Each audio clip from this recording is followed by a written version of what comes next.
Selamat datang di pembahasan kita kali ini.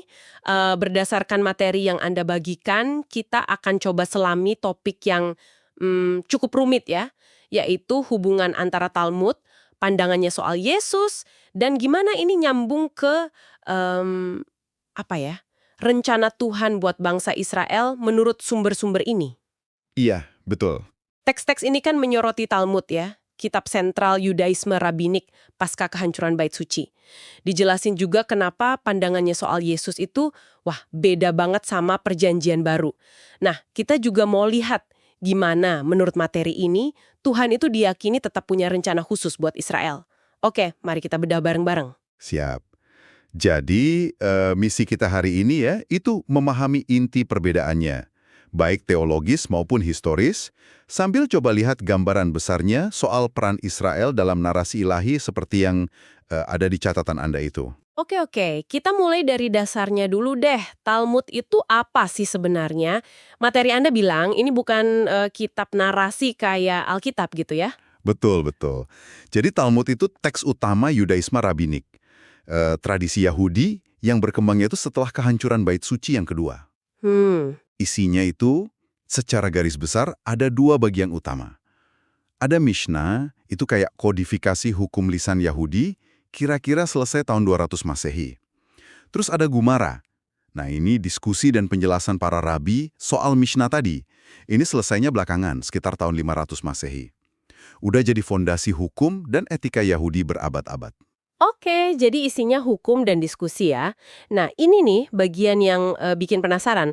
Kenapa pandangan Talmud sama perjanjian baru soal Yesus itu bisa kontras banget gitu? Nah, ini menarik. Materi Anda kan nunjuk beberapa alasan kunci ya. Iya, Pertama itu soal identitas Yesus. Kalau perjanjian baru kan jelas ya, Yesus itu Mesias, anak Allah. Sementara Talmud, sejauh dia merujuk ke figur yang bisa diidentifikasi sebagai Yesus, sering pakai nama samaran kayak Yeshu gitu. Itu nggak ngakui dia sebagai Mesias.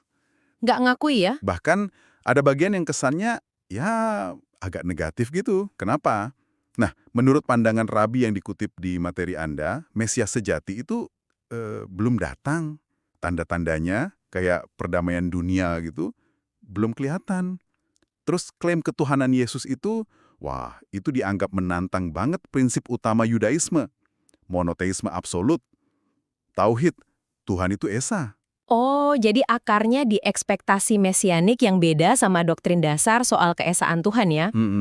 Terus ada alasan lain lagi? Ada. Yang kedua itu respons historis terhadap gereja awal. Jadi pas kekristenan mulai nyebar dan ya misahin diri dari Yudaisme, komunitas Rabi itu kayak ngelihat ini sebagai ancaman gitu. Ancaman ya? Ancaman buat kelangsungan identitas Yahudi.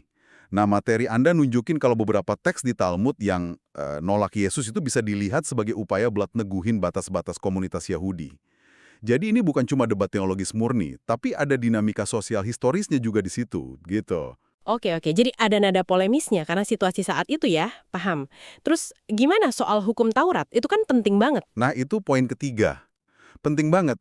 Kekristenan awal kan ngajarin kalau Yesus itu mengenapi Taurat. Dan keselamatan itu ya lewat iman padanya. Iya, Nah, sebaliknya, Yudaisme Rabinik di Talmud itu justru sangat menekankan halahkah. Itu keseluruhan sistem hukum dan praktik Yahudi dari Taurat. Itu jalan hidup yang sentral dan abadi gitu kan. jadi beda banget ya cara pandangnya soal hukum Tuhan. Beda fundamental. Materi Anda juga nyinggung rujukan spesifik kayak di Traktat Sanhedrin 43a. Ada cerita soal Yesus yang digantung pas malam Paskah. Ada yang nafsirin ini nunjuk ke penyaliban Yesus, tapi ya interpretasinya ini masih jadi perdebatan juga di kalangan ahli. Oke, jadi kalau dirangkum nih, menurut sumber-sumber ini, pandangan Talmud soal Yesus itu terbentuk dari kombinasi beberapa hal ya. Beda teologi, beda ekspektasi Mesias, plus respons historis juga. Tepat sekali. Yesus itu dilihat sebagai figur yang menantang struktur otoritas agama waktu itu.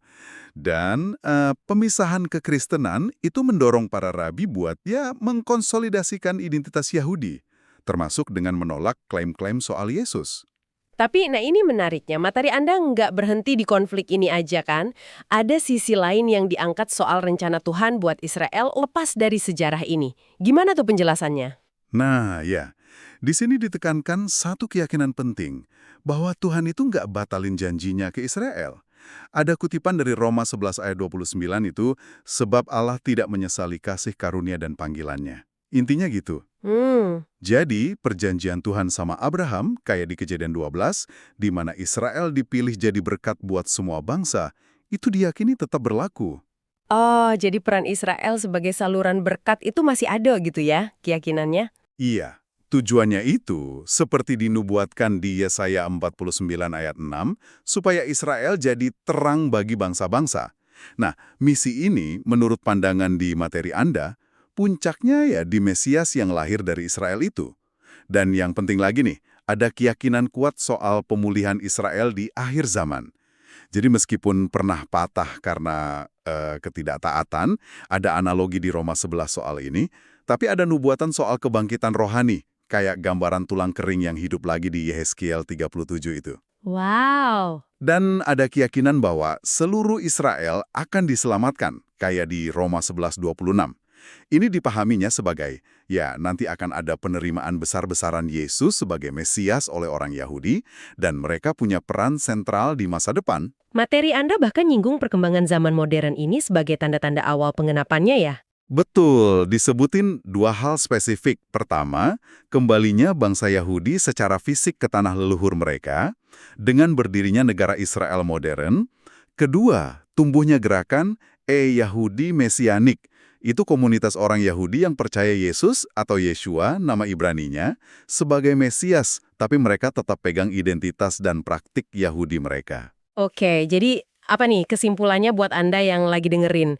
Kita udah coba bedah gimana materi Anda ngejelasin pandangan Talmud soal Yesus itu sebagai bagian dari respons historis dan teologis ya pada masanya.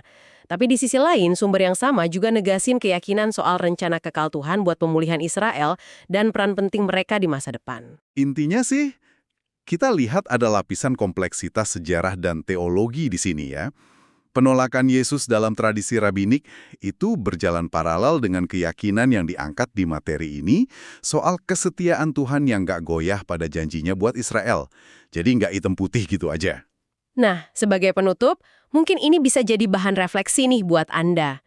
Gimana pemahaman soal akar sejarah dan perbedaan pandangan yang rumit ini bisa memperkaya cara Anda mungkin dalam dialog antar iman atau pas Anda mencoba memahami narasi-narasi soal akhir zaman yang mungkin Anda temui di luar sana. Ya, sesuatu untuk dipikirkan lebih lanjut ya.